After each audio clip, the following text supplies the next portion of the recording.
رات کو جا رہا تھا تو میں نے دیکھا کہ محلے میں یہ جو بدماش ٹائپ کے لوگ ہوتے ہیں، اوباش بدماش، ایک سامنے آ گیا، نشہ کیا ہوا تھا، نشے کی حالت میں تھا۔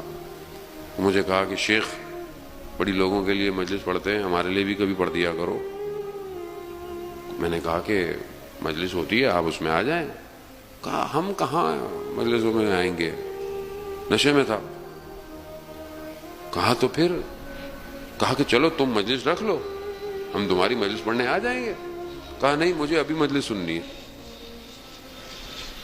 تو مولانا نے کہا کہ شاید ہو سکتا ہے یہی ایک لمحہ اس کو بدل جائے، اور کہا کہ دیکھو بات یہ ہے کہ مجلس کے لیے ممبر ضروری ہے، کرسی چاہیے تاکہ میں بیٹھوں اور پڑھوں۔ وہ تھا نشے میں،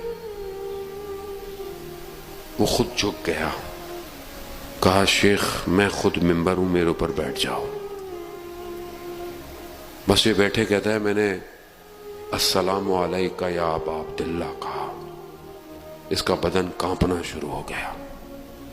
میں نے ایک اور دفعہ کہا یہ، اور اس سے پہلے کہ یہ گرتا میں نے ختم کیا اور میں اٹھ گیا، یہ آنسوں کو صاف کرتا ہوا اٹھ گیا۔ کہا شیخ میں تمہیں گھر تک چھوڑ کے آتا ہوں۔ میں نے کہا نہیں، مجھے ضرورت نہیں ہے۔ کہا نہیں، میں تمہارے گھر تک تمہاری حفاظت کروں گا تاکہ تمہیں کوئی کچھ نہ کہے۔ جیسے ہی گھر پہنچا کہا شیخ ایک سوال پوچھ سکتا ہوں؟ میں نے کہا ہاں پوچھو۔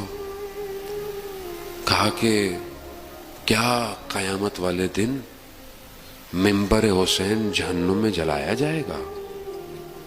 اللہ اکبر۔ وہ عالم دین کہتے ہیں، میں نے کہا نہیں، تم پریشان نہ ہو، تمہیں نہیں جلایا جائے گا۔ یہ ہے امام حسین۔ ہم پتہ نہیں لوگوں کو ڈانٹتے رہتے ہیں، تم ایسے ہو، تم ویسے ہو، تم مجلس میں کبھی کبھی آتے ہو، کبھی کبھی ماتم میں کھڑے ہوتے ہو۔ ہم کون ہوتے ہیں؟ وہ امام حسین ہے، وہ حر کو حر علیہ السلام بنا دیتا ہے۔ عزاداران محترم، وہ کریم کی بارگاہ ہے، اس کی بارگاہ میں ایک قدم بھی کوئی چل کر آئے، امام حسین اسے بھی لے کے چلے جاتے ہیں۔